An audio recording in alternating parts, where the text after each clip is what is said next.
Halo rekan-rekan semuanya, apa kabar kalian semua? Semoga selalu dalam keadaan sehat walafiat, dilancarkan segala urusan dan dilancarkan segala aktivitasnya ya. Nah, di sini saya akan kembali menginformasikan perkembangan Pi Network yang terbaru lagi ya. Silahkan disimak sampai akhir agar tidak gagal paham. Nah, oke rekan, dan di sini langsung saja saya membuka Twitter daripada Pi Blockchain ya, yang mana di sini Pi Blockchain juga sudah banyak sekali pengikutnya, ada sekitar hampir 300.000 pengikut ya, yang mana di sini untuk Pi Blockchain juga rajin sekali dalam memberitakan perkembangan Pi Network ya dari seluruh dunia. Nah, kemudian di sini ada informasi yang disematkan oleh Pi Blockchain, yang mana di sini informasi ya cukup penting ya rekan-rekan, karena di sini berkaitan dengan KYC dan juga Dr. Nicholas. Disebutkan bahwa Dr. Nicholas, pendiri Pi, pernah berkata bahwa setiap orang yang nyata akan lolos verifikasi KYC. Tujuannya adalah agar jaringan Pi memiliki silsilah blockchain yang nyata. Jadi selama Anda adalah orang yang nyata, Anda pasti akan lolos verifikasi KYC. Kemudian sudahkah Anda lolos KYC? Nah, oke rekan, dan di sini adalah informasi yang disematkan oleh Pi Blockchain berkaitan dengan KYC ya. Artinya di sini untuk rekan-rekan yang memiliki identitas seperti KTP ya. Nah, kemudian pasti akan lolos ya rekan-rekan ketika nanti rekan-rekan mendapat undangan KYC. Kemudian apakah rekan-rekan itu sudah lolos KYC atau belum ya? Nanti bisa tulis dalam kolom komentar. Kemudian bagi rekan-rekan yang belum KYC, sekali lagi di sini langsung saja nanti buka saja aplikasi Pi browsernya, kemudian langsung klik yang bagian KYC ya. Jadi sekarang itu KYC tanpa menunggu pop-up, langsung melamar sendiri ya rekan-rekan. Nah, di sini sangat penting sekali untuk saya ingatkan kembali agar rekan-rekan itu yang belum KYC segera KYC dan segera lolos ya. Kemudian bagi rekan-rekan yang sudah lolos KYC, untuk sekiranya bisa menjadi validator agar bisa semakin banyak yang tervalidasi ya di wilayah rekan-rekan semuanya, dan itu akan mempercepat proses open mainnet. Kemudian di sini ada informasi berikutnya 6 jam yang lalu, masih dalam Pi Blockchain ya. Nah, di sini kalau kita lihat informasinya cukup mantap ya. Apa yang Anda lakukan setelah Pi lebih tinggi dari nilai mata uang fiat di wilayah Anda? Nah, jadi di sini memang kalau kita lihat informasi demi informasi berkaitan dengan project Pi Network atau blockchain Pi Network. Pi Network merupakan salah satu project mining kripto berbasis mata uang ya. Jadi di sini kita bisa menghasilkan uang, kurang lebih seperti itu ya, karena di sini memang sebagai alat tukar ya rekan-rekan untuk proyek ini atau untuk koin Pi di sini. Kemudian di sini tentunya untuk setiap negara itu memiliki nilai mata uang yang berbeda-beda ya. Kalau kita lihat Indonesia rupiah, India rupee, Jepang yen ya, kemudian Cina yuan.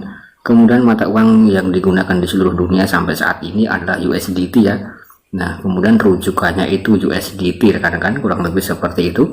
Kemudian nanti ketika Pi Network itu listing ya atau open mainnet, apakah harganya itu akan benar-benar setara semuanya ya? Kalau kita lihat patokan USDT, di situ banyak sekali pionir yang menginginkan harganya itu sekitar 300 ribuan dolar atau setara dengan 4,8 miliar ya. Kemudian nanti ketika listing dan berapapun itu harganya ya, kita harus menerimanya ya rekan-rekan, karena di sini untuk masalah harga itu berkaitan dengan kematangan di dalam fase enclose mainnet, terutama berkaitan dengan barter peer-to-peer ya. Seberapa sering, seberapa banyak transaksi yang tercatat di blockchain ya.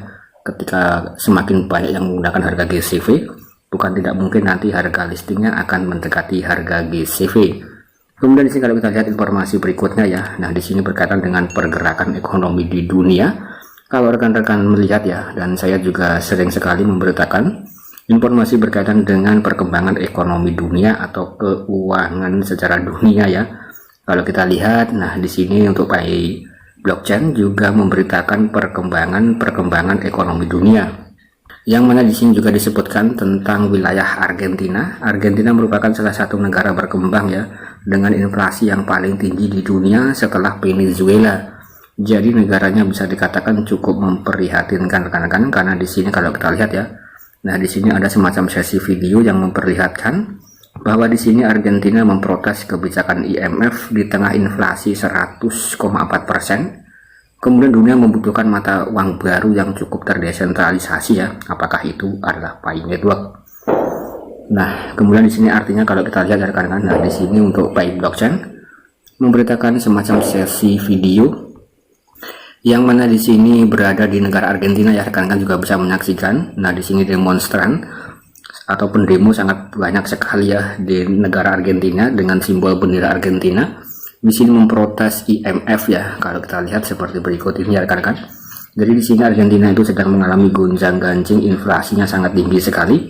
Artinya di sini kalau inflasi itu adalah uangnya itu jumlahnya banyak ya, jadi negara itu selalu mencetak uang atau printing money ya, dan tidak sebanding dengan komoditi atau produk yang tersedia, jadi harganya itu melambung dengan sangat tinggi dan uang itu tidak ada harganya ya. Nah, misal secara gambaran, ketika rekan-rekan memiliki uang ya pada tahun 1990 misalnya, rekan-rekan memiliki uang 10.000 ya, kemudian pada tahun ini 2022 ya atau 2023 ya, nah uang 10.000 itu sudah tidak ada harganya lagi rekan-rekan.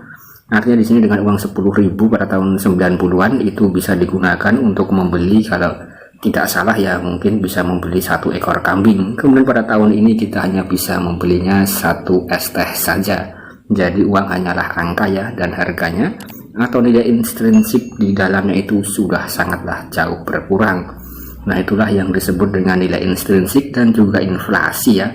Jadi di sini kalau kita lihat uang yang stabil adalah emas ya atau gold yang sudah diakui di seluruh dunia.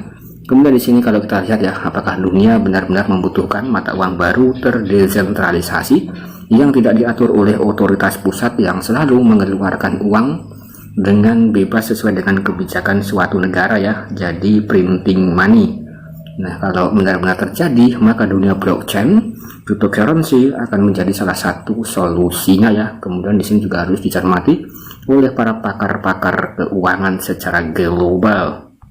Nah, oke rekan, dan itu tadi adalah semacam gambaran ya, apakah benar-benar Pi Network itu akan bisa menjadi mata uang terdesentralisasi secara global.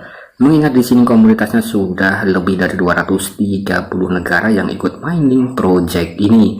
Kemudian kalau kita lihat ya, dalam perkembangan dunia yang sudah bergejolak ini ya, apakah terjadi resesi pada tahun 2023 ini, kemudian dolar juga semakin melemah ya, kemudian muncul mata uang baru seperti BRICS, yaitu gabungan 5 negara, Brazil, kemudian juga ada Rusia ya, Perancis, India, dan satunya lagi saya lupa ya rekan-rekan. Nah, itu akan membentuk semacam mata uang baru yang akan menggoncang atau menggoyang USDT ya. Kemudian di sini juga ada semacam CBDC, mata uang cryptocurrency yang terdesentral ya, yaitu adalah CBDC atau Central Bank Digital Currency. Kemudian mulai akan aktif pada bulan ke-6 ya atau bulan Juli untuk yang ada di wilayah Indonesia.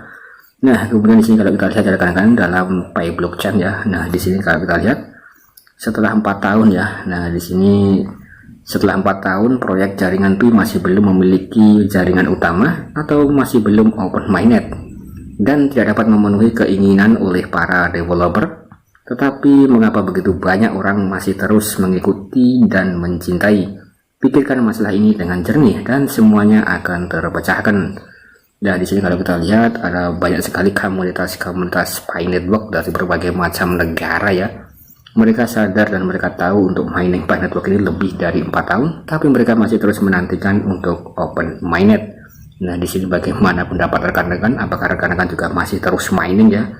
Dan saran dari saya rekan-rekan ya terus mining saja, jangan sampai telat ya, atau jangan sampai ketinggalan mining. Kalau rekan-rekan itu tidak mining selama 1 bulan berturut-turut, maka akun rekan-rekan akan terdeteksi sebagai robot ya, dan bisa dibekukan. Apalagi bagi rekan-rekan yang belum melakukan KYC ya, itu sangat rawan sekali. Nah, oke rekan-rekan, saya rasa sekian dulu konten dari saya berkaitan dengan perkembangan informasi Pi Network. Nah, di sini apakah Pi Network itu atau Picoin benar-benar bisa menjadi salah satu mata uang terdesentralisasi secara global yang bisa membangkitkan ekonomi secara adil dan makmur ya. Nah, bagaimana pendapat rekan-rekan? Silahkan tulis dalam kolom komentar.